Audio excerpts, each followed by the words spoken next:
Funny story, because that video just stopped. And I actually don't know where it stopped. Sometimes it stops in the right place. Well, usually it does. Now look at this one. So this is my newest video. See, of course it's just about making sure that you feel good somehow. And you could say, right, what is my lesson to live in this pile of junk? Because I feel like this room, I feel like it's shit right now. But what's my lesson? And I've said that already, of course, it's to accept the state of affairs. This is how it is. Like right now I feel shit.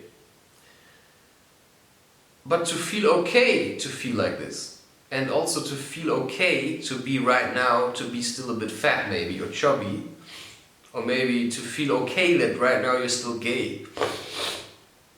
Although you actually think, you know, you may want to change that. And start being honest to yourself. Because maybe it actually disgusts you to fuck other guys in the butt.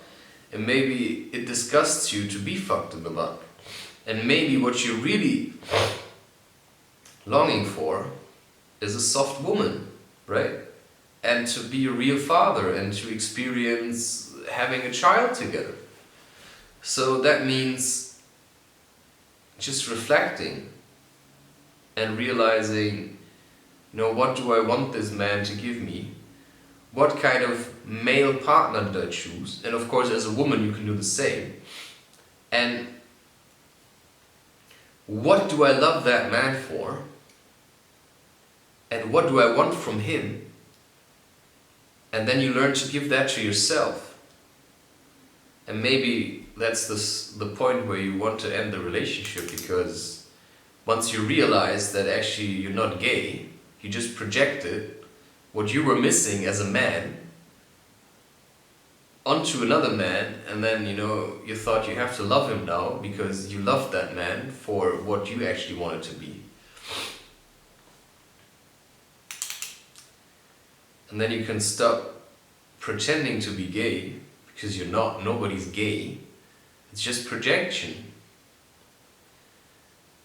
And, right, nobody's also really fat, it's just, yeah, you're just projecting what you think you need or want onto food. And it's also the reason why I drink coffee, because somehow, right, I project my need to feel good onto the effect that coffee gives me. And in a way, you could say it makes me sad that I still do that. But on the other hand, it's just a state of acceptance I am in right now. And also lying here right now, I'm just recording this while occasionally there's somebody walking past my window. That's also what I have to learn to be okay with. Because I cannot always be afraid. In the beginning, when they put up this thing in front of the house to paint the facade, I always kept my windows down, my shutters down. Because I didn't want anybody to see what I'm doing. Well, what? Am I supposed to hide all the time now?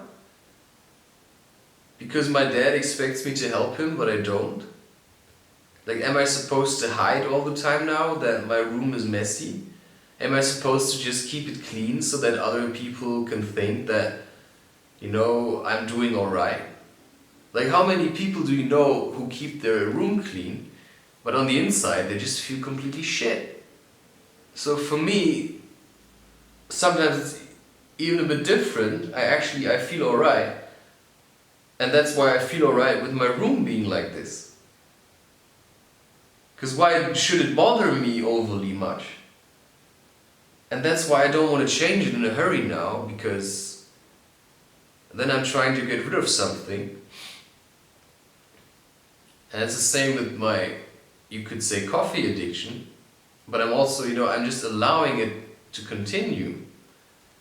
Because I realize I mean, I don't want to hate coffee in the end. And I don't want to be afraid of it. So I rather let it run out a bit smoother and accept change to happen in a slow way rather than hammering it into myself. And that's why, right, you realize as a couple, and as a man, that's where you have to take charge. You realize as a couple, we need to change or this relationship will, be beyond repair. We need to change as a couple. And then you have to make that change a reality, of course, but you also have to decide, okay, small changes. First of all, for example, you can do it together, but you also have to realize in a way that you're still individuals. So you cannot force change on your partner. So every partner also has to choose for himself what to change. Of course, it's quite hard if you, for example, say, I don't want to eat sweets anymore, but your partner does. Or you say as a couple, we don't want to eat sweets, and then your partner still keeps buying them. And then, of course, it's a temptation for yourself. So sometimes it's better to just throw everything away. Or to say, I'm not going to buy new sweets, but the ones we have, right? We just finish them and enjoy them as much as we can. And then we just don't buy anything new, because the most control you have when you're buying things. And then maybe you want to keep track of your expenses. So you say, we only have, let's say, 400 euros a month to spend on food.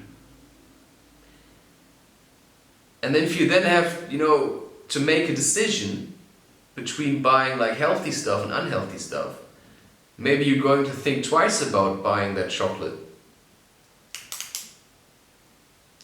Or you just say, when you go shop. But of course these things take time. It's the tough one. And that's why it's going in waves, right? You're gonna have times where it's going to be incredibly easy to say no to sweets. And then you think you've got it, and that's exactly when you're going to fall flat on your face and you're going to start eating again. Or you think you've got it and you go to a friend's place or your parents' place and they present you with sweets and suddenly you find yourself eating them. And then you start buying them again. And these things will happen. But that's just normal. I didn't go from porn to no porn. No, it was like porn and then no porn and then porn and then sometimes it gets worse and then no porn. Porn! And then there's sometimes like a last porn, and then at one point you're just gonna be alright. Because what do these things do? So you experience, now I've used porn for the last 16 years, and then you stop watching porn for a week, for a month, maybe for half a year, and then you always fall back in the end. But now you haven't watched porn for 1 week and actually it felt good. You haven't watched porn for a month and actually that felt good too. Now you managed for half a year and that also felt good. So actually you start to realize, holy shit, I actually don't need porn. Now I always thought I need porn, but I also realized when I didn't watch porn, I did something else. So you realize, okay, now for 1 week I'm not going to play computer games.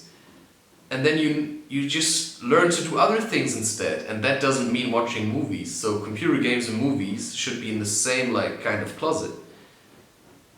So you stop doing these things, and then you fill that time with other stuff to do. And then you have to be creative, so you use your brain. And that's when change happens, because then new synapses, you're being inventive, you're using your analytical mind to figure out, okay, what can I do instead? And everything's going to bore you in the beginning. So it's just about, transitions and just learning bit by bit to replace the things that you don't want with things that you want. and to just continue creating the life and the person and the body that you want to have, and that feel more in line with your true self. But, you know, the start is always to be honest to yourself, no matter what you do. That's quite important.